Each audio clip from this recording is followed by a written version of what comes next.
Okay, we are live. Hello, family. Welcome to the show. What's up, It is, everyone? and I look really blown out on here. There we go. Um, I can't do anything about my lighting situation. So if it's not good, it's not good. We're oh, just you actually, your lighting looks better than mine. Mine's like too bright. But anyway, welcome to the show, ladies and gentlemen. This is the Friends with Benefits podcast. I'm Justin. This is Pansy, and we're on episode 29. So thank you guys nice. for all being here. How you doing, Pansy? I'm doing well. How are you? I'm doing Much well. better, right? Yeah. Oh man. Yeah, I mean it's Friday, so it's Fridays are always good, but I've been dealing with COVID for the last almost 10 days. I think I'm on day 9 right now. And that was not fun, but I'm getting over that now, so definitely feel better. So thanks for asking. Yeah, glad you're And doing you better. know, yeah, so we've got a really special guest tonight that I'm super stoked he's here. Friend of mine for a while now.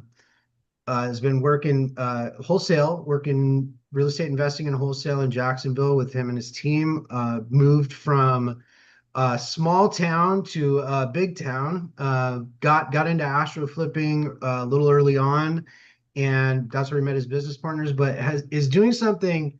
The reason I love Seth's story is because he focuses on something that most wholesalers shy away from. Um, at least, especially when he started it, it was not necessarily the most popular thing, and got really good at it.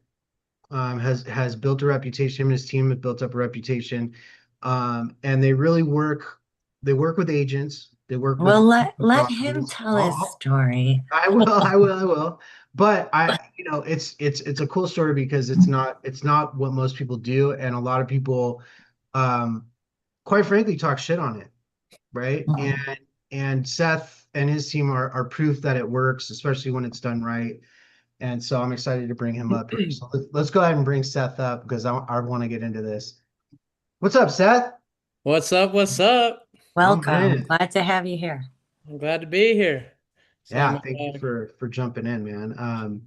I'm super stoked. We haven't been on a Zoom yet, just so you guys know. Like Seth and I haven't actually been on a Zoom together since our buddy JJ's podcast, probably about a year and a half to 2 years ago. I think it's probably more like 2 years ago. And that's where I initially, honestly, that's where I initially met Seth, and I was just super impressed because, JJ he asks a lot of pretty good probing questions, and I liked what Seth was saying, and got to know Seth, and I started in direct to agent. That's where I started in wholesaling. That's how I learned wholesaling was direct to agent, and I really really like how Seth goes about. So we'll get into that, but. So Seth, for people who don't know you or haven't heard of you or don't know what you're doing or any of that, why don't you start? Just let us know where you hail from, where you're working now, what you got going on, how did you start? All the good stuff. Yes, sir. Yes, sir. So I started wholesaling probably back in 2020 when things were super easy. Yeah. I was actually in another mentorship before Astro Flipping called um wow, I can't even remember what it was called, but it was a guy named Paul McCombs. He actually passed away in a car accident, so RIP. Oh, no way. Yeah, but he I found him on TikTok. It was crazy. He was just talking about flipping contracts, and he had a mentorship that taught you how to use Facebook to get leads and turn them into deals. And I Nice. actually had like a good system going on with that method and closed like probably 10 or something deals doing that. And then it sort of dried up, stopped getting leads. Like I didn't even get like FU comments, scammer comments, which I got all the time. But so Uh-huh. that dried up. Tried doing the whole direct to seller method, and I was just winging it, dumping tons of money into it, and not getting real results. Real quick before you move on to that, Keep going. what shied you away from the direct to seller method? What was it that just was you were kind of like, I'm done with this? I was terrified to get on the phone, bro. I Yeah. was Yeah, okay, terrified to that's get on good. the Hey, phone. man, that's where a lot of people start for sure. For It sure. was when text blasting wasn't so hard. So Yeah. I would send out text blasts and get people to respond that way, but still Yeah. it I was just getting tons of no's. I remember, I'll never forget it. I even got a yes one time and I didn't call him. Like I was Oh so man. scared, man. Oh man. It, it was crazy. Well, Uh, so you mentioned something important there though too. You were dropping a lot of money on that. Like mhm. what did that look like for you? I mean, man, I easily dropped like 10 bands on it. The big thing is skip tracing. You know, you get a list of 1,500 and you got to skip trace those leads, and that right there is easy like $1,000 Oh, easy. right Yeah. there. So, Yeah. and then the text blast, using that method, I can't remember what I used at the time to send it out. And I even paid somebody a little bit of money to try to show me how to do it. Right.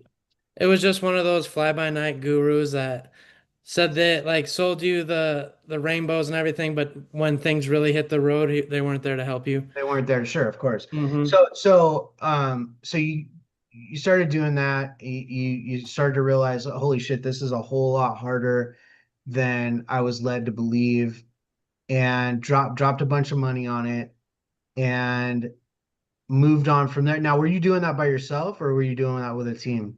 Yeah, I was doing this all by myself. Solo. Yep, solo dolo. Nice. Yeah, that's how I started too. That's exactly how I started.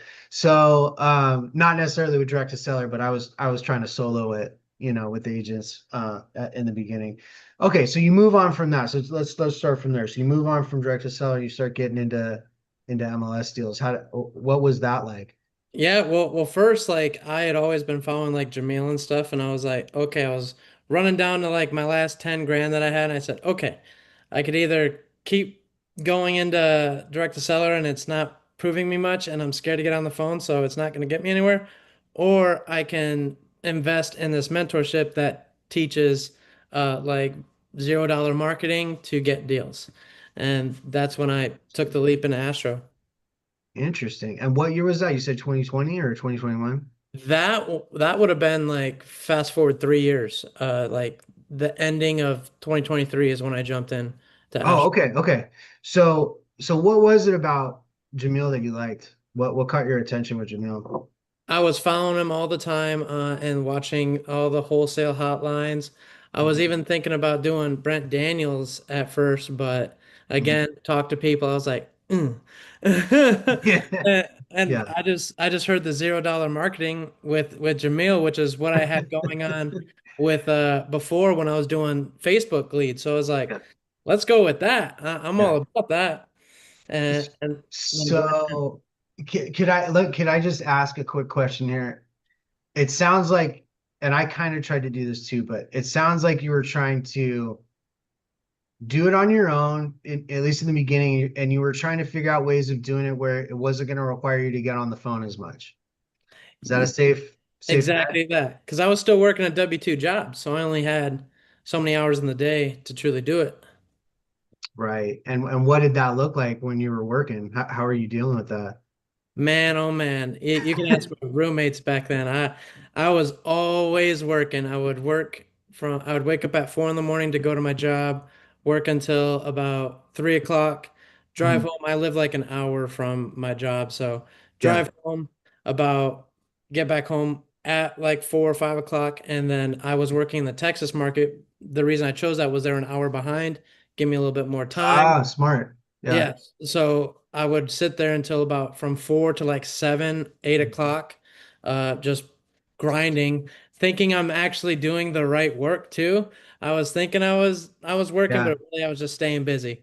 Like, I yeah. think we all feel that Uh-huh. sometimes, Absolutely. on more Absolutely. than one occasion. Well, So so describe that a little bit. When you say you were just keeping busy, like what were you actually doing So that was just busy work? I would always do like admin work or like my follow-ups, and I would never get to actual offers. Like a lot of time I would make verbal offers back then and it got me nowhere. Hmm. So just a Yeah. bunch of keeping busy, doing admin work, looking at also like what's the new shiny thing going on, jumping Right. on YouTube, listening to like doing analysis paralysis, feeling like I need to know everything, have every objection, and just trying to, yeah, I was in analysis paralysis pretty much. I'm so like, that's one of my biggest problems. That's probably, if I had to put my finger on one of my absolute biggest problems, is the analysis paralysis thing. Cause I feel like I have an engineering mind. I work in cybersecurity. So it's like, I feel like I have to know all the things before I can do something, or before I can take a stab at something. It's like, I have to have, like you said, I had a whole Excel spreadsheet of like literally all the objections I could think of. And it was just, like a lot of time wasted, right? Mhm. Doing that stuff. Yeah. Um, well, cool. Pansy, do you have any follow-up questions for Seth on that, or No, I no? don't. Okay. Not No, because you Um, guys kind of covered stuff and I had said something just before that. So yeah, no, you're good. You're good. So yeah, so you started kind of obviously slow. You're doing it on your own. You're spending a lot of time, doing more busy work than actually moving the needle forward. You were finding that, and by the way, just giving verbal offers, we call those soft offers, right? Just giving a Yep. lot of soft offers. Not really telling anybody that you're wholesaling. You're kind of keeping that close to the vest, obviously, right? You weren't really telling people that's what you're doing. Did you have buyers, or were Oh, you? oh no. Yeah, yeah, Oh yeah. no. You were just hoping that if I get something. And by the way, folks who are watching this online later, that's how kind of all of us do it. We don't realize that your buyers are your customers. You should have your buyers first. You should be spending, in fact, my partner Randy at the time and I spent a good deal of time calling and getting a list of buyers in the couple of markets that we were looking at. And by the way, that's the other problem. Start in one market, get good at one market. Don't be bouncing all over the place. yeah. Um, and so, but yet, so we spent Well, time getting Jerry buyers. would argue on starting with buyers first What's because that? Jerry, he's Yeah, like, I watched his stuff recently and he's like, they were talking about it, I think even on Wholesale Hotline, whatever. He's like, you could go to what is his thing, PropWire, prop Prop wire. PropWire, Yeah, and pull up buyers and start calling them. yeah, It's like, I mean, they show you how to do it. yeah. So, It's but not hard. I'm not suggesting it's not a good idea to get to know some buyers in the area first, Yeah, like what's a good area in the first place, right? So, Biggest question is what's a deal look like? Because you yeah, don't know what a deal looks like until your customer tells you. yeah, right. Yeah. Mhm. yeah. That's a huge, huge point right there. And by the way, that's what by calling buyers and talking to a lot of buyers, it did a few things for us. And you can comment on this, Seth, but one, it helped us learn the market a lot better and deeper, have a deeper understanding of what actually is selling out there. But it also put us in touch with the people that are actually doing flips and what those numbers look like what actual renovation costs are actually looking like in the market, and again, and what buyers are willing to pay for. You know what I'm saying? Mhm. You'll hear it from buyers a lot of times. They'll just tell you, hey, if the numbers work, I'm interested. I would argue a lot of times that real buyers have more criteria than that typically. Mhm. The ones that tell you it's if the numbers work, I'm interested. I find usually either aren't buying that much or are not really buyers, right? Yep. I don't know about all that though. That's So, what I've found. um, That you was know, my experience. depending on who you're speaking with, right? Mhm. Like they may not be the decision maker that keeps track That's of, true. you know what I'm saying? That's But true. they could be like, yeah, if the numbers work, we are buying these types of properties. Because recently I've been calling more buyers. Yeah. And, I believe that it's a good list, right?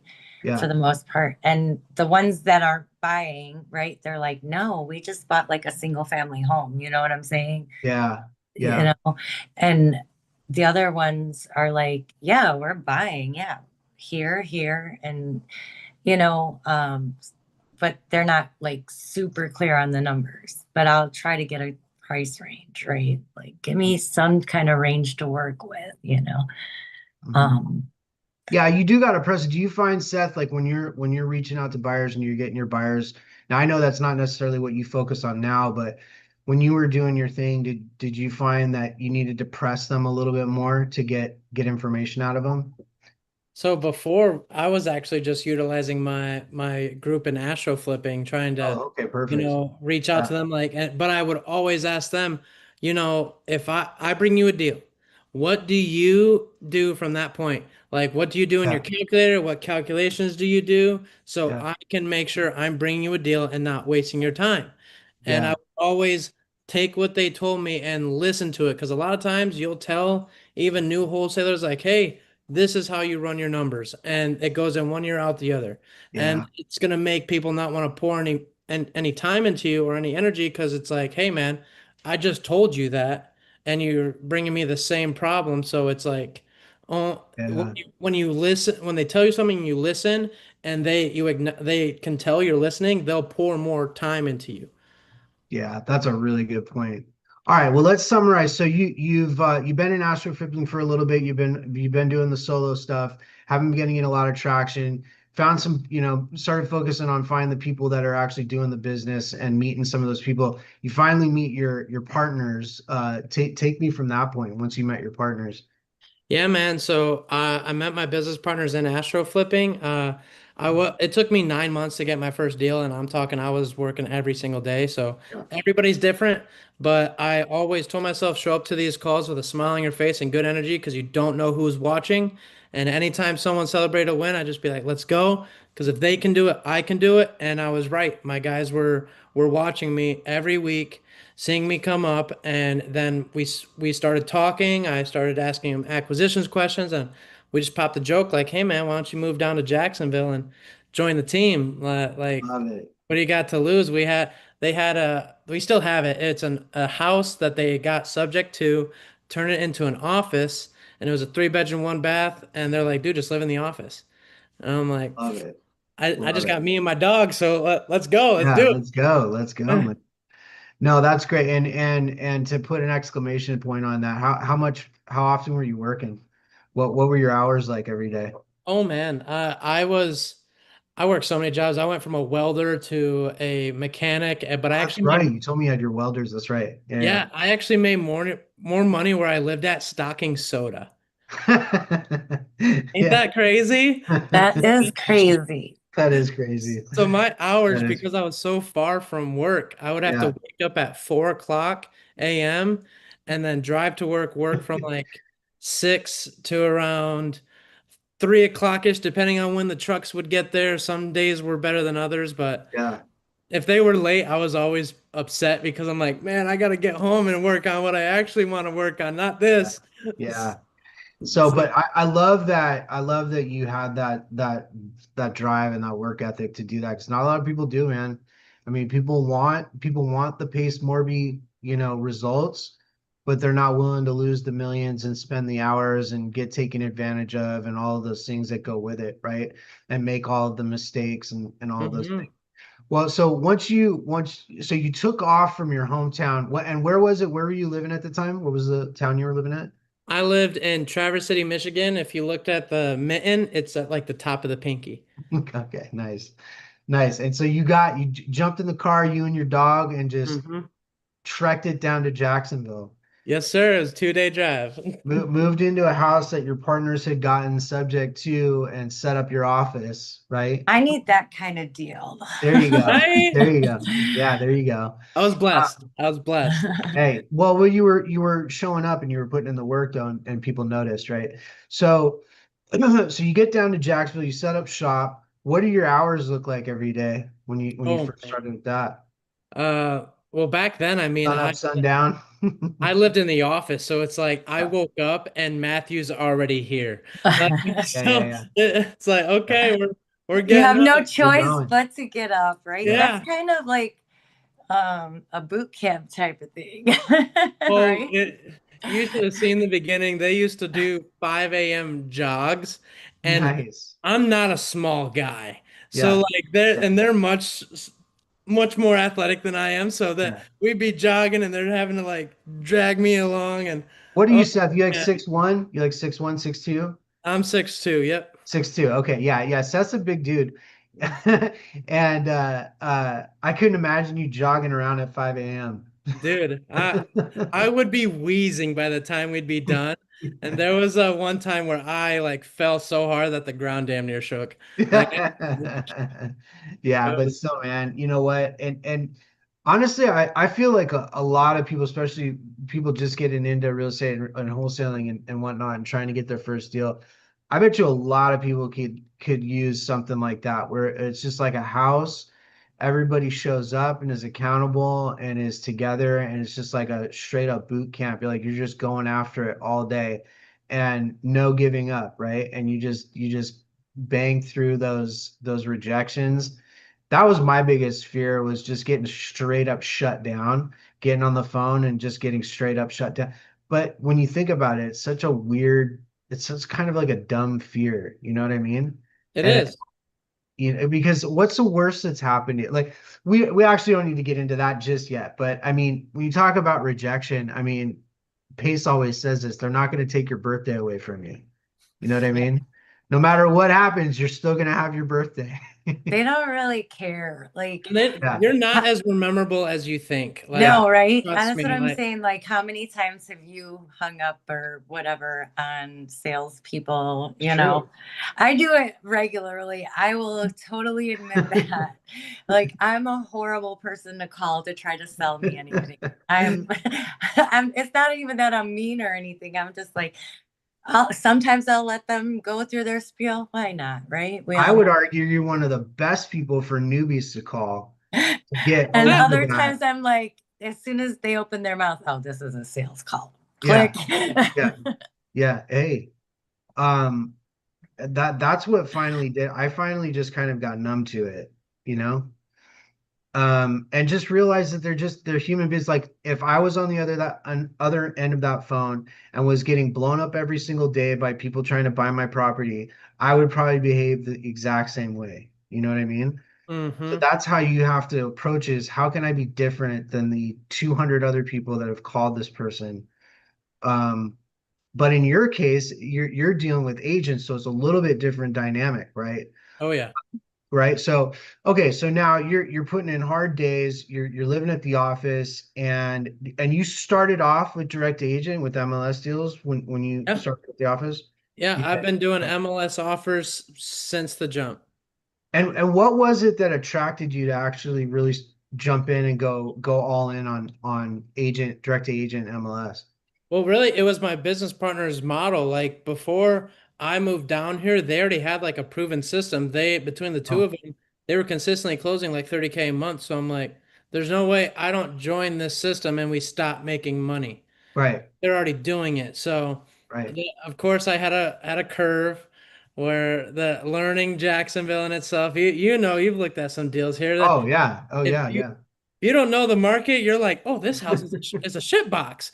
But little do you know, it's in a very, very bad area where you need it pennies on the dollar if you want someone to buy it. Yeah. Jacksonville is very similar to Los Angeles and some of these bigger markets in that way, where you Okay. can go up 2 blocks Mm. and you're now It um sounds like well, Chicago too. yeah, Like, Chicago it too. You've mentioned that depends. before too. You could go a few blocks and it's a Yeah, absolutely beautiful yeah, neighborhood and, yeah. you know, Detroit. not, I mean, yeah. straight up, like if you look at a map and you look at your property in Los Angeles, you better make sure you know that specific little area that you're looking at, because even though you've got a half a mile or a mile radius and you're trying to find your after repair value, you better know that those 2 blocks over are what they are, because you could be looking at a house that the ARV is $1 million in that little subdivision over there, but your property's in an area where you're only going to get, you might get 500, 600,000 for it, right? Nice. Yeah.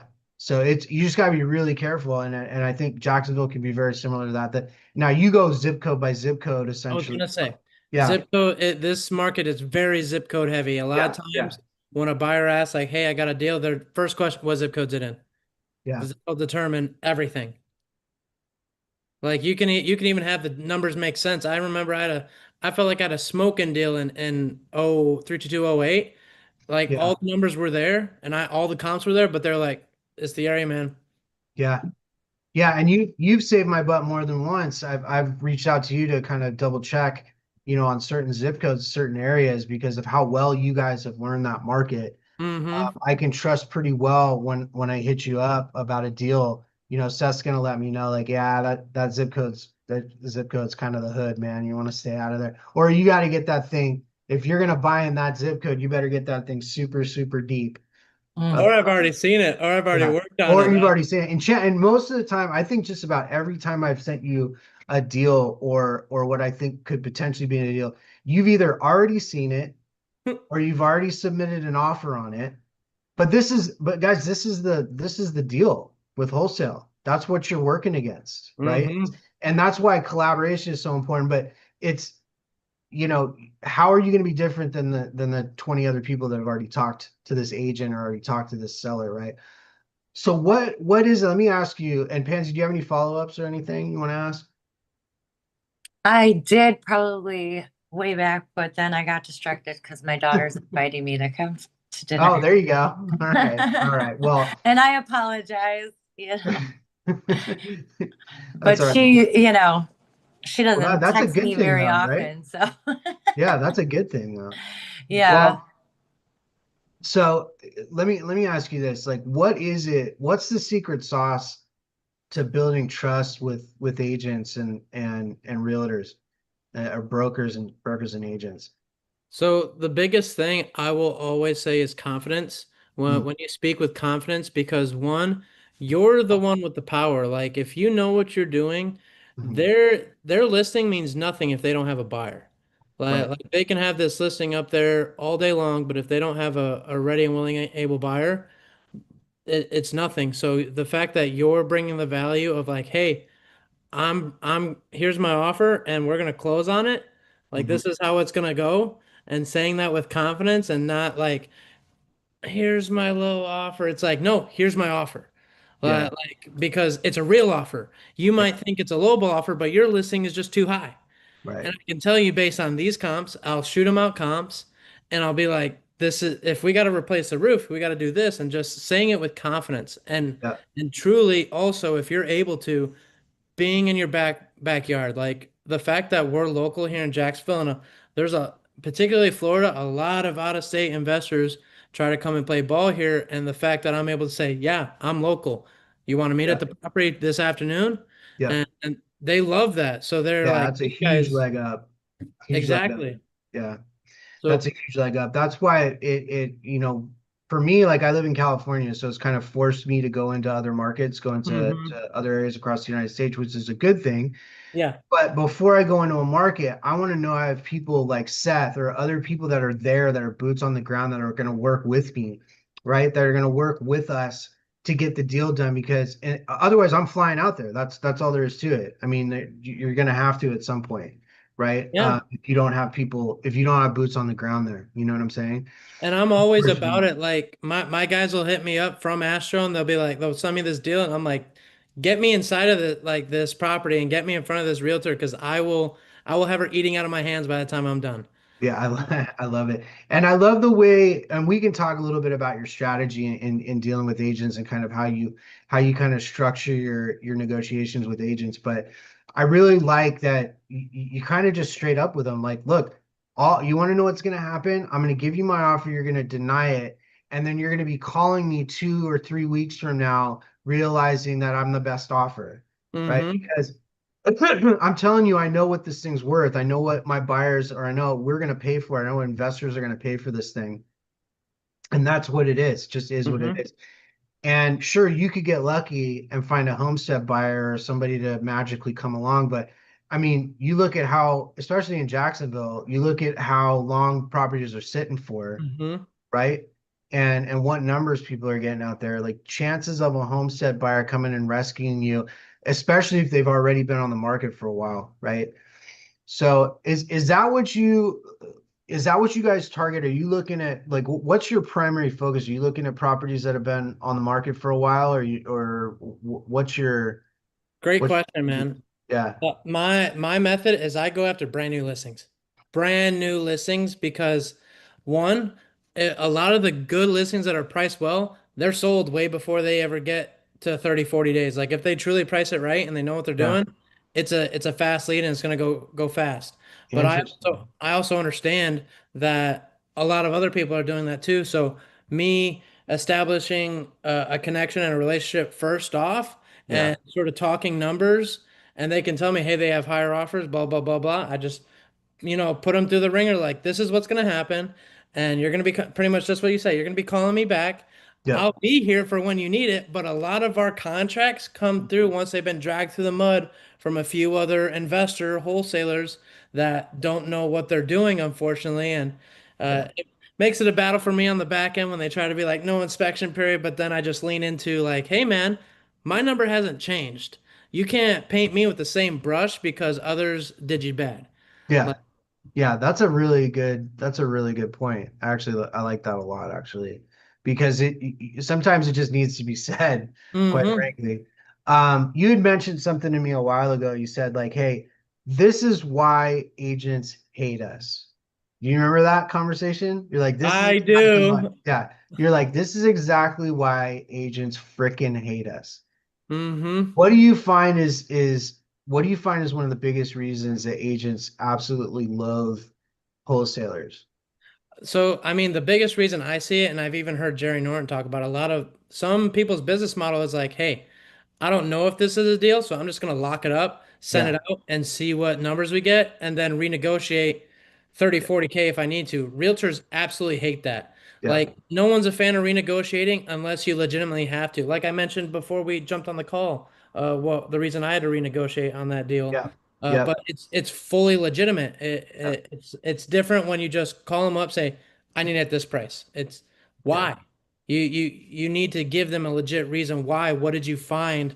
Like you can't yeah, just shoot from the hip saying, I need 40K off. yeah, yeah, yeah, and that's really it. And I've talked to many agents, and that's usually the biggest one is that people come along and just waste time.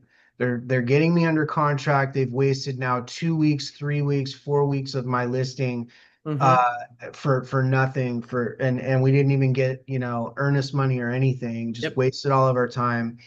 And clearly they didn't know what they were doing. Mm-hmm. They weren't the end buyers, right? And I also find with some agents most agents appreciate transparency, from what I find. Mm-hmm. They're like, hey, look, yes, wholesaling is one of our exit strategies, right? Does that mean that's what we're going to do with this property? We don't know yet. Maybe. If that's something we're going to do, if that's where we're going to take this, I'm going to let you know that that's what we're doing, right? Mm-hmm. Right, because they're going to find out anyways. They're going to look at the HUD. They're going to be able to see the HUD. Yep. They're going to be able to tell that that's what you did. So Yep. I don't maybe not you obviously you got to gauge the room. You got to read the room a little bit, but um I don't find there usually to be any problem talking to agents that way and saying that kind of thing to an agent. Mm-hmm. No, So do you I can bring find up, oh, Yeah. sorry. So, no, go ahead. Go ahead. What were you gonna say? I can bring up a deal right now we're getting ready to close on. Like it had two properties on it. It was in the rougher part of Jacksonville. There was a Yeah. single family old house up front, but then there was a duplex in the back on the same lot. Yeah. And Let's look at it. Bring it up, dude. Share your screen. uh, yeah, how do I do this? Da, da, da, da, Because da. this would be a good lesson, because when you talk about showing something that's legitimate, or taking something back to an agent that's legitimate, in order to renegotiate, right? Is that this deal that we're Oh, I'm trying to see, is this working?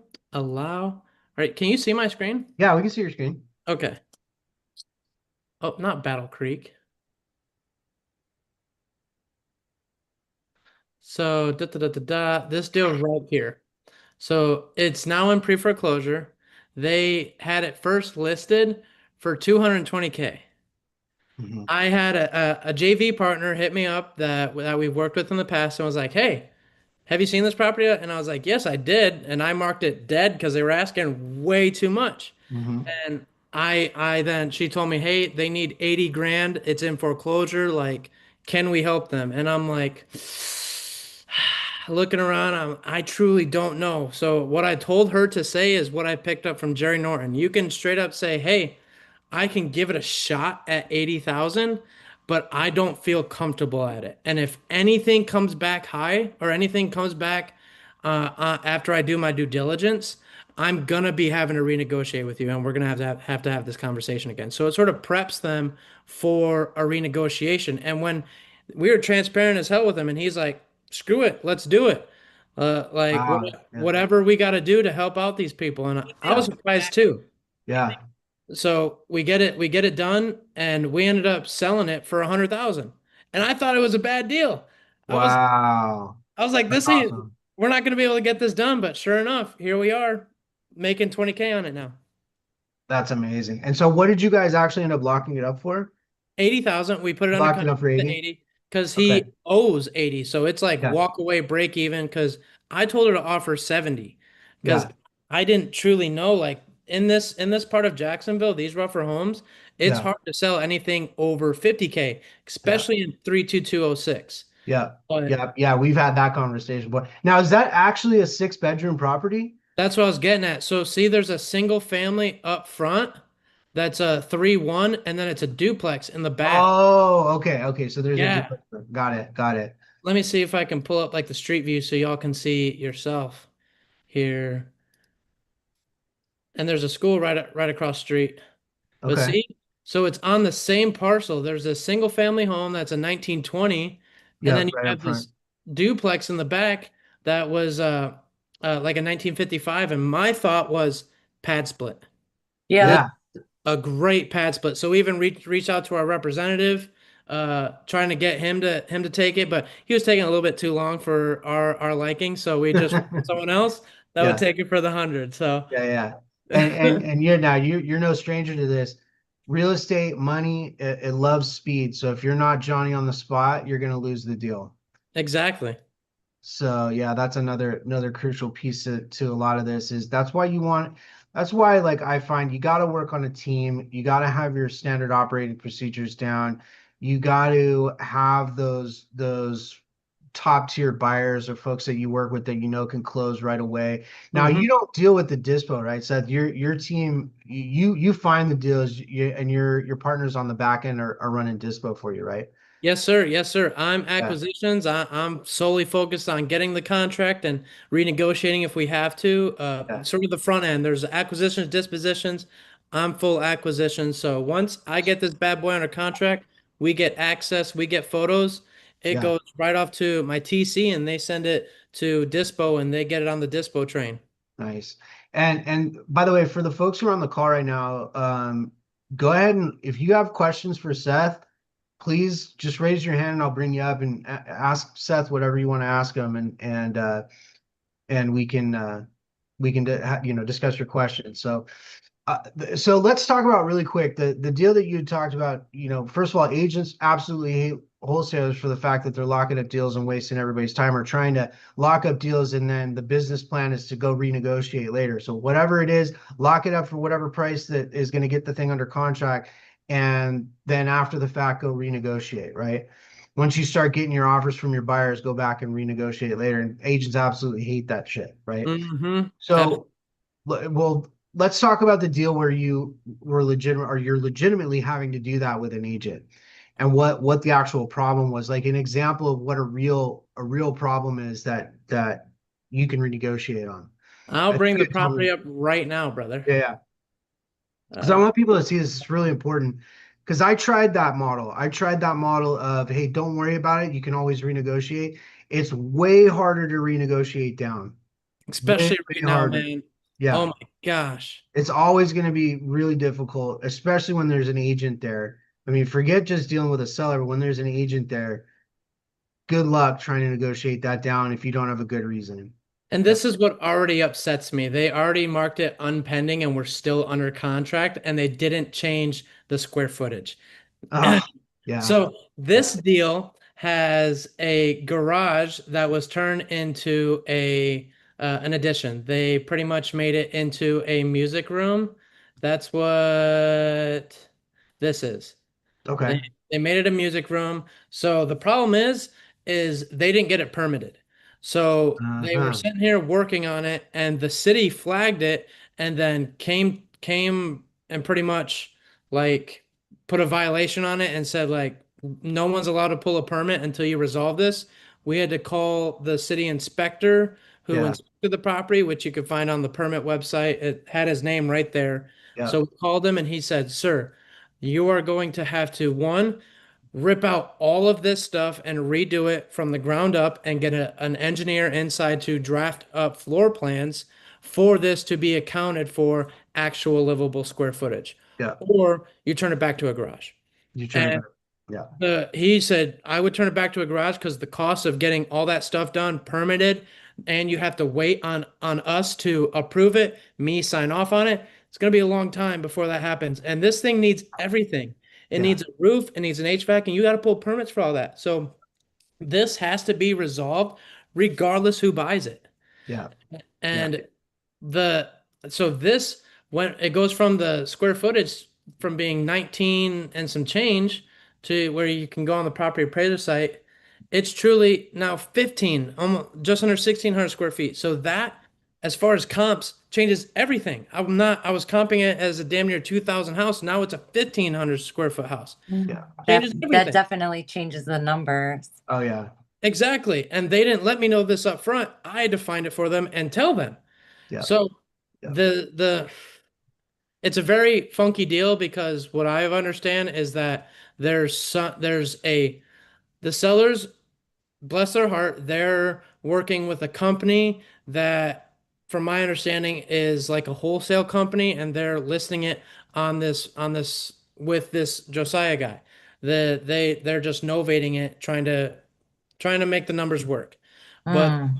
they're not solving the actual problem because when I went there, the sellers told us how that they're in foreclosure. They're going to be going to auction on the 12th, and the agent and the people didn't even want to negotiate. Like I told them, I'm at now 135, and they said 135 won't work, and just left it at that. I tried calling them, I tried emailing them, and they just didn't want to hear it because they have a bottom number that they're trying to hit, and they're not caring that this seller's going to auction. So I'm No, not no, that's a really it's unfortunately super duper common. You know, agent has a number because he knows that's the number that's going to get him paid. Has nothing to do with actually helping the seller out. Now, do we know what their number is for the foreclosure, what their arrears are, or what they owe? I'm clueless, man, because Yeah, they haven't told you. they showed me a paper and I should have gotten more info on it. But Hmm. like if I go to PropStream here, I don't even see anything about it. And Interesting. that's the struggle is that like they straight up show me a paper showing that it's going back to auction and Interesting. they literally I don't see anything on here. Like typically there's a thing in here about foreclosure data, Yeah. but Yeah, I'm nothing there. Now they may not have clueless. it. I can't find it. So Interesting. like I'm all I can go on is Well, what they may have stopped the foreclosure if they got it under contract. they told me it's going back to auction though. They said it Oh, auction failed at auction and then it's going back. I don't understand Interesting. that truly enough to know if it's true or not. But regardless, a seller has a problem here and they're just putting their blinders but on. it's They not even changed the square footage. like the agent, majority of agents, it's their income and they're not going to do something unless they're going to benefit from it. Yeah. I get that, but they're also in the business of disclosure. Like they didn't change anything that I told them, which is a fact. Oh, Whoever buys this has to deal with this. Yeah, yeah. That's yeah. a problem. Yeah, no matter who's gonna That buy it should is gonna be have to deal with it. disclosed. I know that I've had the chance of looking at some problemed listings and the agents were pretty like transparent about Yeah. things. Well, you But it know what was I'll also also on say? public like websites about the property, stuff like that too. So you're saying they were transparent, the ones you were working with were transparent? Yeah, the ones Yeah. I spoke to about the particular house, yeah. Yeah, and like here's to play devil's advocate a little bit, or not devil's advocate, but to be on the agent side a little bit on this, just so you understand, Zillow can be kind of a pain in the ass to update things, especially once you've relisted, and it can take time for stuff to actually show up and change on Zillow Okay. once you've posted it. I've heard agents complain about that before, so Yeah. it may not even necessarily be their fault that that square footage hasn't changed, but you never Hmm. know. It might be. And if they didn't disclose this piece of information, one, the agent maybe just didn't know, in which case they're not very good at their job. And or two, they knew and they just didn't disclose it, which is either way is not good. Because that's a pretty big deal. But I'm glad you brought that up. And by the way, for those of you who are working in Jacksonville, one of my and Seth's favorite things about working in Jacksonville is they have a really, really good um, uh, site for assessor site. And if every state would take an example of Jacksonville's assessor site, should be a whole lot easier. Oh my. I wish everyone followed Duval when it comes to the Yeah, permits because it's like here's all the I don't even need to call you. I can figure out everything about it right here and here. yeah, And this is what I was going to was the permit site. Right yeah. here we have a building permit that was expired for alterations and repairs. And if you click on it, this is how we found out. Big old red No violation. violation right And there. there's Charles. I Yeah, so they do well, Jacksonville does an amazing job at keeping these records up. By the yeah. way, can you get to Jack's Epics from the assessor site? Do you jump from the assessor site to here, or do you So just you can't do that. I just have it have bookmarked a right here because bookmark? I go Okay, to it all the time. But yeah, you nice. just type in Jack's Epics Yeah, and it bam, it's literally right there. And then yeah, search. and then search. Nice. Yep, Yeah, yeah, yeah. And you can go find permit violations straight from there. So that's a exactly. there's some other states that have some decent assessor's office details. I'm trying to think of This a is Jack's Epics is not the actual assessor. no, it's yeah, Jack's Epics is where they keep all of the permit records. Yes. Oh, So yeah, So okay. like here on this property, it even shows like the new because this house is so new, it mhm, shows the new construction permits that were pulled. yeah, yeah, that's amazing. Mm-hmm. Yeah, but it makes your job a lot easier. You don't have to rely on an agent. You don't have to rely on calling these offices. You can go online and you can look the stuff up, and it's pretty near real time, I find. And by the way, can you go back to the assessor site real quick? I just want to show people something for folks that are doing this and that are in the Jacksonville market. Can you make your screen a little bit bigger just so we can zoom in a little bit on it? I'm not sure how to do that. Is If it you click on your little three dots on the top right, so up here on the top right, yeah, and you okay? go, there's a zoom in right there, yeah. So you can click on zoom in. There we go. So this is another really cool thing. They've got now I know based on working in Jacksonville what it typically costs for insurance for a home and what it typically costs for taxes and how you calculate the taxes in Jacksonville. So if you go up, I mean, the Okay. taxes are based on what you actually buy it for. So whatever it closes for, Well, right? I'm just saying this right here is the actual 2025 like what they're charging for taxes. Right, but Yeah. that's based Yes. on their assessed value, right? Yes. Yes. Yes. So, but what's cool is this assessed value right here, which I always really, really like this. They show you, yeah, right there, they show that assessed value right there. You can go when people and agents have these properties listed for just astronomical prices. That's a negotiating point. I'm on the assessor's site right now, and you guys have this thing marked above what their market value is for this property, right? Do you ever use that? Do you ever use that as a negotiating tactic? Sometimes, but everybody understands that that number is much lower. Like Yeah. last year when I was comping properties, I found that this number would be about up to 100 grand off. Oh, Like really? Interesting. sometimes. But Interesting. we heard from the actual the person, so not this lady, but the old property appraiser person. He said that at least in Duval, I can't say for everywhere else.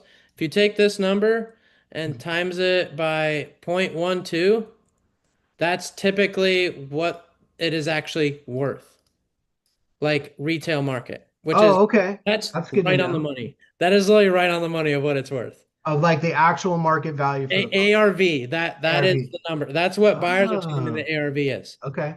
That's Yes, sir. really good to know. So I don't know if you guys caught that. You take that 2025 assessed value and multiply it by 0.12. Is that what you Yep. said? Yep. Point one 0.12, two. and that'll give you pretty darn near on what ARV is for that property. Yeah, it's a That's good really number to cool. use when it like when you're comping your properties and you're like, okay, this is what I'm thinking it is, and then you Yeah, take that number times it by 0.92, and you're like, I'm within the ballpark, but don't yeah, take that with like it's the law because I find yeah. out sometimes it's way off. It's just it's a good way to kind of get your bearings too, but and just Hmm. check your numbers as well, I would say, right? Yes, sir. Well, cool, man. So let's do this. Why don't we you can go ahead and I'm gonna have you stop sharing your screen here Okay. and bring Pansy and I back up. So I know we're kind of getting towards the end of this. And by the way, just a reminder, guys, if you're on here, you feel free to ask questions.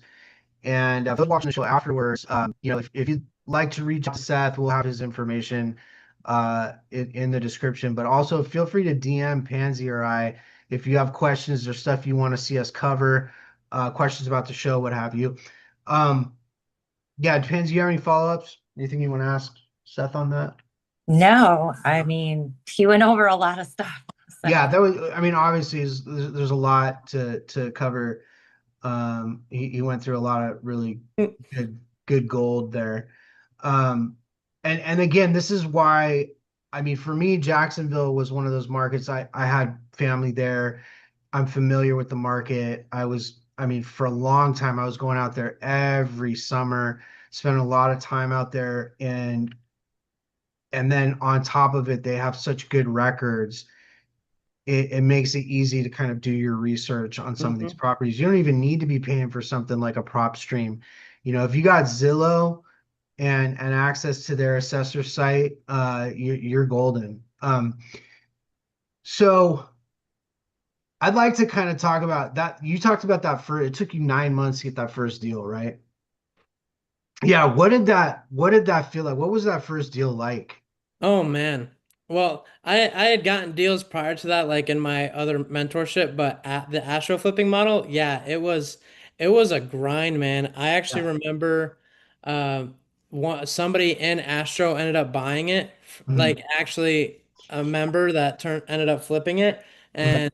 and I got my first check at an Astro flipping mastermind. Like I went there, she was there, and she's like, here's your assignment check. It was 2,500, Wow. which I was that's just cool. proof of Yeah, concept, that's super baby. cool. Yeah, that's all you needed, right? Yes, exactly.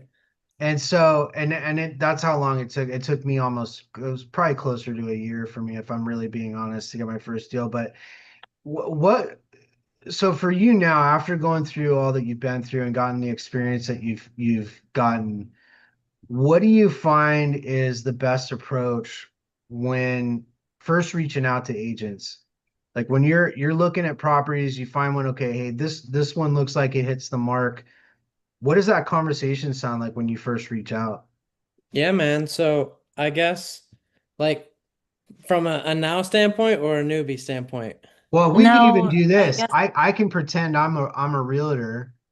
We could do a quick role play. I can pretend I'm Yeah, a realtor, right? yeah. Yeah, yeah. All right. So go ahead and ring me up. Ring me up. I'm the realtor. Ring, ring, ring. Yeah, hello. Hey, is this Justin with the cinnamon fern listing? Yeah, yeah, it is. Hey, sir, I'm an investor. I'm calling you on your listing. Just wanted to hear a little bit about it. I can tell that it definitely needs some love. You're an investor, huh? I mean, yeah, it needs a little bit of work. Yeah, no, I can tell based on the photos that it's definitely, needing a little bit of love here. I just wanted to, talk to you about it, hear a little bit about it, see if I'm even a good fit. Okay. Yeah. I mean, whatever questions you got. Yeah, I guess is there anything I can't see in the photos here? I gather that the cabinets look like they're original. You mentioned in the description that the roof needs replacement and the AC looks like it's new, but is there anything else that I should know that I can't see? Everything I know about the property is in the description. Okay, okay. So I should just pretty much take it as is that we're gonna need a new roof. the AC is good. Do you know at all? Like, should I account for electrical or plumbing work at all? I'm just want to be transparent here. I really don't know about that, and quite frankly, I haven't really asked about the plumbing. You'd have to come out here and look at it. Okay, no, I'm more than happy to do that. I just want to see if I'm even in your wheelhouse to, make you an offer. I would Sure. hate to meet you out there and then gut punch you with an offer that's 60K under what you're asking. Yeah, look, I'll be honest, we've had a lot of wholesalers and folks making really super low offers. I mean, if you're going to be much below, we could probably come down 10 grand from where we're at right now, but if you're going to be much lower than that, I can tell you right now, the seller's not going to go for it. Okay, okay. Well, I'll be honest, I haven't even looked at the numbers yet. I just saw your listing, saw your name, gave you a call. Just Sure. wanted to hear about it, even see if I'm even the right fit. So it sounds like you've already gotten offers from a bunch of investors, wholesalers. Are you Yeah. getting much action from owner occupant buyers on this? A little bit. I'd say we're getting more, we generally are getting more low ball offers, and I'm just really quick to kind of shut those down. We've had enough of those, and the seller's just getting really frustrated with them. Um, but yeah, you're free to come out here if you want. You want to schedule to come see it?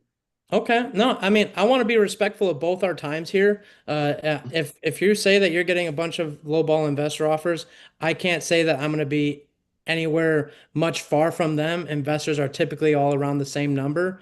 I guess what's your seller sticking point here? Like, if they're getting all these offers from investors and not much action from homeowners, I guess are they going to just keep it if they can't get their number? Yeah, good question. I would say they really don't want to have to keep it. They will, I guess, if they have to. But the real issue is they need a certain number so that they can move and get into their next property. So they're really trying to hit a certain number so that they can accomplish that. And if they can't, they're probably going to end up having to keep it. I can tell you though that they really don't want to do that if they don't have to. Okay, okay. Well, hey, it sounds like right now they're stuck at their price, and again, I want to be respectful of both our times here. I can maybe follow up down the road, see how things are going, and see if we can maybe revisit this conversation. But the only way I'd be able to really offer you something that's 10K from asking is we'd have to go the creative strategy of doing like a seller finance, a subject to offer, but. If they're not in the pain point of even accepting a cash offer, I doubt they want to go that route just yet. Yeah, I can tell you straight up, we're not going to do any subject to offers. Quite frankly, I feel like they're illegal. I've heard a lot of things that don't make me too happy about doing subject to deals. I don't think I want to put my seller through that. Seller finance, that could be something. There could be something there, but you'd have to come with a pretty decent down payment. Okay, okay. Well, hey, I guess what would be the down payment they're looking for? Yeah, so in order for them to get into their next property, they're going to need at least 40 grand. 40K? Yeah. Okay, okay. Well, I mean, I can always take a look at it, speak to my business partners on it, see what they're thinking. As far as subject to, I do want to let you know, like we have a house that we picked up subject to that we literally turned into an office, and I lived in it for like a year or so. So that it's definitely Oh, just an option to help. I okay. always pitch cash first, but if there's a true situation that needs to be resolved, I like to have, different exit strategies so I can accommodate those problems. Yeah, I mean, if we were even going to think about doing something like a subject to deal, we would have to have our attorney there understanding everything that's going on. We'd want to know exactly how the seller's protected. Because as I understand it, the mortgage stays in their name, and the deed transfers over to you guys. Is that right? Is that how that operates? Yeah, I guess I'm not the best person to talk to when it comes to creative. My business partner would be, but to give you some at ease, the title company that we typically use is also a law office. So they have an attorney on file. So the cool thing about creative is we can figure out what the true problem is and create the contract around those problems so that everybody Okay. feels comfortable working with each other. And at the end of the day, we're just trying to solve a problem. I All want to right. buy a house, you're trying to sell a house. All right. Feel like you All right. guys Well, make this too easy. yeah. Well, I can tell you, so we'll wrap it up there. I thought that was really good. And by the way, the reason I was behaving that way is because 99% of the agents that I talk to, that's how they react. They're like, Mhm. yeah, everything I know about the house is in the description. We're not interested in creative. This is the You number were to still buy. nicer than most of them. I agree. I agree. You're much nicer, giving me more to lean with. Yeah, yeah. Yeah, more to work with Yes, sir. than most I agents. don't know. I thought most of the agents that I talk to, when I start having a conversation with them about it, they typically open up a little bit. I can It's tell you you, that. Justin. Yeah, It's you. my approach with it is, and what we were doing and getting some traction with was asking the agent about the neighborhood. Just be like, we're a little bit newer to the neighborhood, this particular neighborhood. I'm kind of curious what your thoughts are on this neighborhood, this area. Mm. And remember, agents are experts, right? They're supposed to be experts. They love telling you how much they know about their job, right? In That's most cases, A but good oh, agent, I a suppose. good agent. But I would I've say just spoken to some pretty cool agents, you know. I don't automatically assume they don't know, but I I'll give feel you that. like I it's Yeah. not the same. I feel like once you've seen the investor side of things, Hmm. like the agent side doesn't make sense. Yeah. Like I took the classes and stuff. It didn't make sense then either. But when I became an investor, it made sense. I was Yeah. like, Yeah. and now there's stuff I'm like, how do they get their numbers? I can tell you how they get their numbers. They run a CMA. They let their freaking MLS do it for them. They run these like super simple, like basic CMAs, and they base it on that. Like they're just, yep. hey, boop. Here's the number. That's what we're gonna go for. Like a lot Or of they them, use that's how they do it. the Huh? price per square foot model. Price per square foot. Yeah, It's yeah, garbage. yeah, yeah. No, and I always try. I You follow the can't, Jerry Morgan. well, I don't know if it's complete garbage. I mean, even hasn't even like Jamil like said it's Yeah, he in some has. instances He before. definitely has, but it's more of like when you're comparing a apples to apples comparison and saying like, hey, this is what I'm thinking the number's worth. Now let's take that price per square Well, foot. yeah, there's It's more us. to it. Oh Yeah, yeah. Like, Oh yeah. Because a lot of times they're comparing the price per square foot on a 3,000 square foot house compared to a 1,000 square foot house. The yes, price per square yes, foot is going to be totally different, bro. You can't tell me yes. this house is going to sell for $500,000 when nothing in this neighborhood has ever sold for 500 grand. Yep, yep. They're not going to everyone some would know other. that though. That It's that's an int like that's an interesting thing to know though, Yeah, because you would think it has to do like with the actual square footage, like the price wouldn't be different. You know what I'm saying? mm, It well, would be there's the same kind of across the board. that you would think, but there's a certain cap in neighborhoods. Like some neighborhoods just have a cap and a threshold, and that's where you have to then turn into the educator. Like, hey man, again, coming in with that confidence, you are the value. The fact that with all your knowledge that you can spit on them and say like, hey, like let's become friends. Like, how long you been doing this? yeah. Let me help you out. So when down the road, when you come across these kind of properties, I can tell you exactly what's going to happen. Yeah, and see, this is one of my favorite things about the direct to agent model, and just in general, is that it's not transactional. It doesn't have to be transactional. You can get recurring business from agents, all just by simply building these relationships with them and bringing that value, right? And doing that and bringing that value. In fact, we had probably like 3 or 4 agents that we had built a decent relationship with that were sending us stuff on a regular basis. In fact, I need to reach back out to them. I need to reach back out to those agents because they were, for a good while there, they were sending us stuff. Now, I'm not saying all of them were deals or anything, but they were sending us properties where people had problems that we could try and solve, right? Some problems, quite frankly, are just going to be too big to solve, whether it's creative or not. So, Hmm. and here's the awful truth that, and this is my view on this: subject to and creative finance is not an answer for every single problem. Sometimes people need to go through foreclosure. Like that's just true. Unfortunately, I believe that's the truth. Like, I mean, we did it. Like I did it. I mean, and it's like not saying it's a badge of honor, like a good thing, but I'm just saying like sometimes you just make decisions and have to deal with the You got to deal with consequences. the Right. consequence. And what and how, by the way, are you going to help a seller who's going through foreclosure if you take it over subject to, and then you got to just deed it back to them, and they're going to be right back into the same problem they were when they subject sent you the deal subject to it in the first place, right? That's what kind of what I'm getting at. It's like it's not always the best idea to do a subject to deal, right? It really depends on who the actual buyer is and what their track record looks like and how much experience they have and all of those things. But um let me ask you this, because we're right up at the end here. What are if you had to go back, you know, what is it now? 3 years, 4 years now? Something like that. Yeah, and you had to go talk to your 4 year ago self. What would be some advice you'd give to yourself in this endeavor with wholesaling? The biggest thing that I will always kick myself is that I didn't start sooner.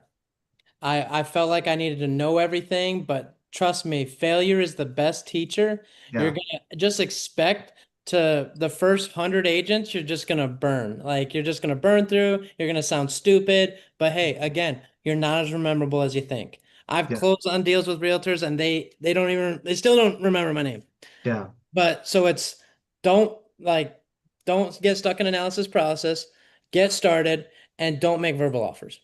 yeah.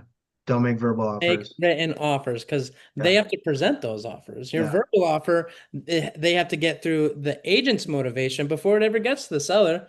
So yeah, the agent's motivation, here's your offer, and they're like, nope. yeah. And They're it, not even going to talk to the seller about it. They're going to bring it nope, up. nope. Now I've always heard that even written LOIs, they don't have to present, right? That I mean, I don't know that for a fact. It's an offer, but that is I something that mean, I have changed. When I make offers, I send it on a PSA on an as is FAR bar oh, contract. okay. So you're actually sending out on a purchase and sale agreement. Yes, Yeah, sir. that's a different story. Those they have to present. That's like legitimate. This is a PSA. They've got to present that, even if they don't like it, as much as they don't like it, they've got to present it to their seller.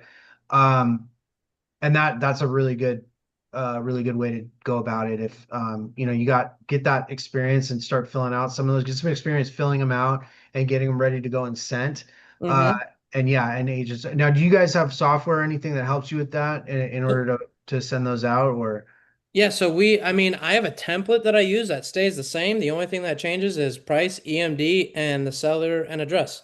Everything Okay, else stays the same in there. So okay. the only thing we do is when we're drafting it up, I use Adobe to Oh, interesting. edit the PDF really quick, and Yeah, then I send it all through email manually, text them the email, and I'll even mention in the email like, hey, if we were able to talk, if we didn't talk. And the yeah, cool thing about also we've closed so many deals, I can be like, dude, this is right next to a property we just closed. This property, this address, this address, this address, and this address. So I'm very familiar with the area. yeah. Prov- And Proven I would credibility. say, if you're just getting started too, it's really good to partner up and work with folks like Seth, because you can take advantage of that experience. Yes, You can come at it with that same confidence and just say, I'm sure Seth would allow you to mention a property that they've taken down of and course, of use it as if it was you know a part of your experience, right? course. So that's one of that benefits and I always forget how they put this, but it's like you're sharing the experience, sort of, and taking advantage of that shared experience and time in the market. So yeah, this is really good, man. Seth, I really appreciate you jumping on with us and sharing some of your knowledge with us. I would love to have you come back on at some point, and especially right now, given all the stuff that's going on. We just had the Fed drop a bunch of rates. They dropped the rate 25 basis points. Um, and it's who knows what's going to happen now, right? It's anybody's guess, but it's going to be interesting, that's for sure. So yeah, really thank you for jumping on. And again, folks, if you guys are on the show right now and you got any questions, this is your last chance. So raise your hand. If we'll bring you up, and you can ask your questions. Oh, Dennis has got a question. Thank you, Let's my man. go. Let's bring Uh, you up here. Hold up. What's up, Dennis? I met this guy in Hey, person before. Let's go. Yeah, nice. this is great. Thanks, everyone. Yeah, yeah. Yeah, first time joining the podcast. This is really great. Question for Seth. Um, so what do you see for your company? Real estate is fun. Like what do you mean by that? Like when I'm on the phone with a realtor or? Oh, well, what is your goals like for the company? Oh man, we have our goals right on the wall in our office. And then in the next 5 years, we plan to be nationwide and we plan to be closing at least $651 million a year. Nice. Nice. How did you come up to that number? There was a lot of thought behind it, and I really wish I could remember it, but it was like, okay, we're gonna this many average closings per market, $10,000 average assignment. So we're hopefully looking to close at least, 6,051 deals nationwide in all markets. And if they're $10,000 a piece, that's how we'll get to 651 million. Got it. Love Nice. that, man. That's amazing. Now, are Nice. you Thank you. guys, I have a follow-up question to that. Are you guys bringing on VAs? Are you doing any of that? Or are you just keeping it in-house with your local team? Yeah, man, we got two VAs right now. Nice. My man, Snow, he's in Venezuela, and he's amazing, bless his heart. And then Bernadette was actually with the company before I even joined. So she's been with us and been in Nice. every position for years now. So That's awesome. definitely utilizing virtual assistants for this. Because Snow, he helps me when I'm making all my calls. He's the one actually drafting up the PSA for me, Love and it. I give him all the info. So when I go into my email, the offer's already generated, already created, so I can just go ahead, type it along, and hit send. Love that. Nice. That's amazing. That's good Yeah, teamwork. yeah, I mean, again, I would love to pick your brain a little bit more about your SOPs, your standard operating procedures, because that's something I'm always interested in is the systems and kind of the behind the scenes. I know that's not necessarily your forte, but I would love to hear a little bit more about like how are you guys training your VAs? Like if you're willing to, maybe you and your partner could come on and talk about that at some point, but that'd be an interesting episode. Let, let, Anything? oh, Yeah. sorry. Well, But we got to wrap this up. Anything else, Dennis, that you wanted to say? Yes, one more question.